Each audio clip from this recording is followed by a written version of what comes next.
오늘은 미가서의 말씀을 묵상하는 날입니다.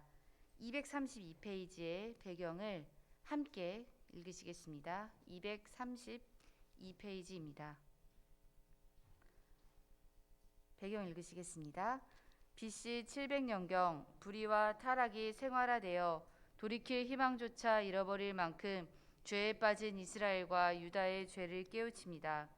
또한 심판을 선포하면서 메시아가 도래하여 이스라엘을 회복하고 나아가 종말의 세상 모든 나라들을 심판하시며 믿는 자들을 구원하심을 선포합니다. 묵상의 1번을 함께 읽으시겠습니다. 미가라는 선지자는 남방 유다의 선지자로서 요담, 아하스, 히스기야 세 명의 왕을 섬기며 하나님께로부터 받은 말씀을 전합니다.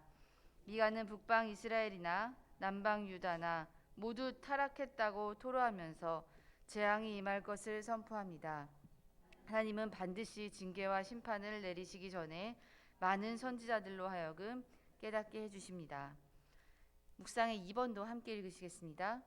유다의 지도자들인 귀족층, 지배층의 사람들의 강탈과 부정부패를 지적합니다. 그리고 이런 죄악 중에 있는 유다를 향하여 하나님께서 재앙을 계획하고 계십니다. 누구도 이 징계에서 벗어나지 못하며 결코 교만하게 다닐 수 없을 것이라고 경고합니다. 인생들과 역사의 주인이신 하나님을 그 누구도 막지 못한다는 사실을 알고 있으니까. 오늘 2장을 함께 읽으시다 보면요. 1절부터 이스라엘의 고위층, 즉 귀족들과 지배층의 부정부패가 나옵니다. 그들은 침상에서 죄를 꾀하며, 제가 2장 1절을 읽겠습니다. 악을 꾸미고 날이 밝으면 그 손에 힘이 있으므로 그것을 행하는 자는 화 있을진저. 유다의 지도층과 그다음에 귀족층, 이 사람들에 대한 말을 힘이 있으므로라는 표현하고 있습니다. 그들 손에 힘이 있다, 즉 그들 손에 권력이 있고 여러 가지 재력이 있으므로 유다의 힘든 사람들을 마구 대하였습니다. 밭들을 탐하여 빼앗고 집들을 탐하여 차지하니 그들이 남자와 그의 집의 그 사람과 그의 산업을 강탈하도다. 이스라엘의 율법에는 빈민을 구제하는 법이 있습니다. 즉 자신이 아무리 많은 밭을 소유하고 있더라도 일정량의 부분은 가난한 사람들을 위해서 거두지 말고 남겨두어야 합니다. 즉 그 모든 것을 거두기에는 그들이 거둘 힘이 있고 거둘 능력이 있고 아무리 많은 사람을 고용해서 거둘 수 있더라도 고아와 과부, 나그네, 즉 이렇게 경제활동을 못하는 사람들로 대표되는 가난한 사람들이 와서 그 이삭을 주워 먹게 하였습니다. 그러나 당시의 부자들은 이것을 하지 않았고 또한 더 나아가 가난한 사람들의 땅을 오히려 빼앗았습니다. 가난할 때, 흉년이 들었을 때 그들에게 곡식을 구워주고 이를 갚지 못하면, 즉 누군가에게 빚을 지은 다음에 이를 갚지 못하면 노예가 되었습니다. 하나님은 분명 같은 동족끼리는 노예를 삼지 말라고 하였으나 또 일정 기간이 되면은 불가피하게 노예가 되었을지라도 일정 기간이 지나면 그들을 자유롭게 풀어주라고 하였으나 유다의 귀족층과 지배층은 이를 어겼습니다. 또한 오늘의 본문은 아니지만 말라기서 3장에 온전한 11조를 드려라. 이는 이미 온전한 11조가 드려지지 않았음을 의미합니다. 이 11조는 하나님의 성전을 맡은 제사장들의 녹으로 가기도 하지만 또한 11조 중에 이러한 종류의 11조가 있는데요. 매 2년 10분의 1을 소득에서 내면 그것은 고아와 과부를 위해 드리는 빈민을 구제하기 위한 11조 또한 있었습니다. 이것 또한 지켜지지 않았습니다. 하나님의 법이 제대로 지켜졌더라면 유다에는, 이스라엘에는 노예도 나오지 말았어야 했으며 또한 가난한 자도 생기지 말았어야 했습니다.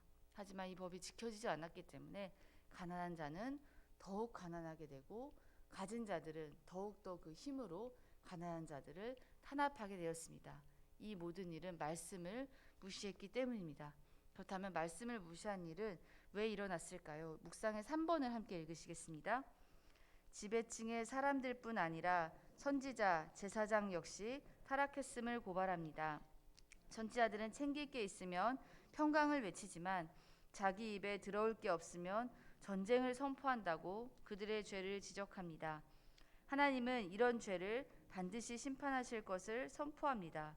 우리 시대에도 말씀을 선포하는 목회자들이 기울어지지 않도록 기도하여야 합니다. 선지자와 제사장의 타락은 모두의 영적 타락을 이끌어갑니다. 호세아서 4장 6절에 보면 내 백성이 지식이 없으므로 망하는도다라는 말씀이 있습니다. 즉 하나님을 아는 지식이 없다는 것입니다. 요즘에는 저희가 손쉽게 유튜브를 클릭해도 많은 좋은 설교들과 또 매주 이렇게 매일 예배가 이루어지지만 만약 이때에 선포되는 말씀이 올바른 말씀이 아니라면 백성은 어떻게 될까요? 마땅히 올바른 말씀을 전해야 하는 제사장과 선지자가 자신의 배를 채우기 위한 말씀을 전하고 또 자신의 배를 채우기 위한 사역을 하면 스스로도 멸망하고 백성들도 멸망하게 됩니다. 이스라엘과 유다의 타락은 한두 해의 문제가 아니었습니다. 이미 왕이 세워지기 전 하나님께서 이스라엘에게 가나안 땅을 주셨을 때부터 제사장들은 가나안 땅의 부유함을 보고 타락하기 시작했습니다. 엘리의 두 아들도 대표적인 사사시대의 제사장으로 그들은 백성들이 여호와께 드리는 제물을 중간에 가로채다가 전쟁터에서 하나님의 심판으로 죽임을 당하였습니다. 또한 북이스라엘의 가장 악한 왕으로 유명한 아합 왕이 하나님께서 가지 말라고 하신 전쟁을 하려고 이제 형식적으로 선지자들 400명을 불러 모아 묻습니다. 내가 이 전쟁을 가는 것이 하나님의 뜻입니까? 올바릅니까? 400여 명의 선지자들이 모두 하나같이 입을 맞춘 듯 왕이여 가소서 우리가 이길 것입니다 라는 거짓말을 하게 됩니다. 이 선지자들은 왜 거짓말을 했을까요? 이미 왕의 의 중에 전쟁을 나가려고 하는 그것을 읽었을 것입니다. 또한 왕이 나가려고 하는 일에 방해했다가 자신들이 받을 그 화를 피하려고 400명이 왕에게 아첨하는 말을 하게 됩니다. 그때 일어난 미가야 선지자는 이분은 아니지만 다른 선지자는 오히려 아합 왕에게 올바른 말을 했다가 감옥에 갇히게 됩니다. 이처럼 아합 왕은 올바른 말을 한 선지자는 감옥에 가두고 자신에게 아첨하듯이 자기가 듣고 싶어하는 말을 했던 400여 명의 선지자들의 말을 듣고 그 전쟁에 나갔다가 죽었습니다. 즉 하나님께서는 이미 올바른 선지자 한 명으로 그것에 나가지 말라라는 경고를 하였으나 자신의 뜻을 따라 고집을 세우고 갔고 또한 자신에게 아첨하는 말, 즉 듣고 싶은 말만 들었을 때 일어난 결과는 심판과 자신의 죽음이었습니다. 이스라엘과 유다의 실패에 대하여 하나님은 힘 있는 자들과 말씀과 율법을 아는 자들을 먼저 책망하셨습니다. 더 많이 가지려고 물질의 주인 노릇을 하던 힘 있는 자들은 자신의 재산을 늘리고 자기 배를 채우려고 가난한 사람들을 것을 뺏었습니다. 즉 자기 손의 힘을 의지한 것입니다. 그러나 그 자기 손의 힘을 의지하던 사람들이 나중에 어떻게 되었는지는 말씀에 똑똑히 나와 있습니다. 그들은 바벨론에 포로로 끌려가였습니다. 당시 포로로 끌고 가는 그림을 찾아보시면 또 역사적 문헌을 찾아보시면 손에 이렇게 줄을 매고 저를 연결하고 뒷사람을 연결하고 뒷사람을 연결해서 모두 손에 줄을 매고 목에 줄을 매고 끌려가는 모습이 있습니다. 즉 자기 손의 힘을 의지하던 그 사람들이 오히려 자기 손이 묶여서 원수에게 끌려가게 되었습니다. 더 많이 가지려고 물질의 주인 노릇을 하던 사람들은 이렇게 오히려 더 움켜쥐려던 그 손에 포승줄이 묶이게 되었습니다. 오늘날도 마찬가지입니다.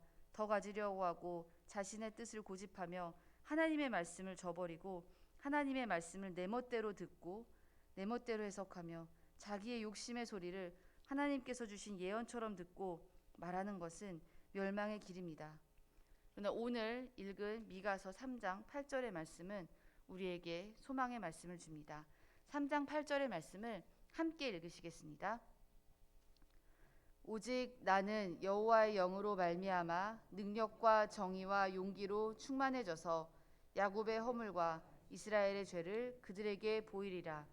이는 미가의 고백입니다. 거짓 선지자들과 거짓 제사장들과 가진 자들을 향한 미가의 선포입니다. 오직 나는 여호와의 영으로 말미암아 능력과 정의와 용기로.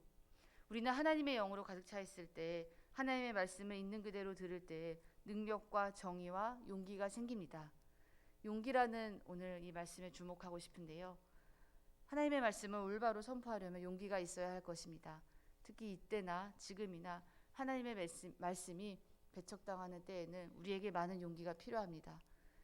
이 용기를 위해서는 우리는 하나님의 영으로 충만하여야 할 것입니다.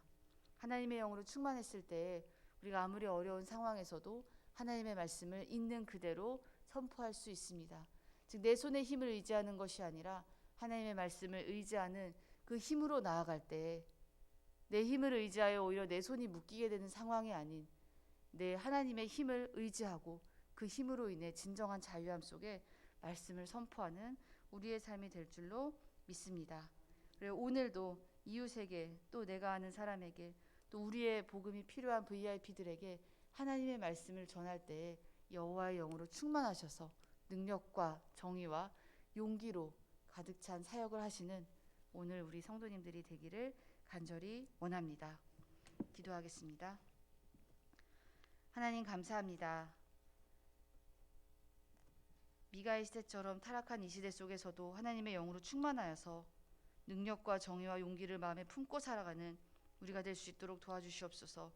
내 손의 힘을 의지하지 않고 하나님의 손을 의지하는 우리의 삶이 될 수 있도록 매 시간 매분 깨우쳐 주시옵소서.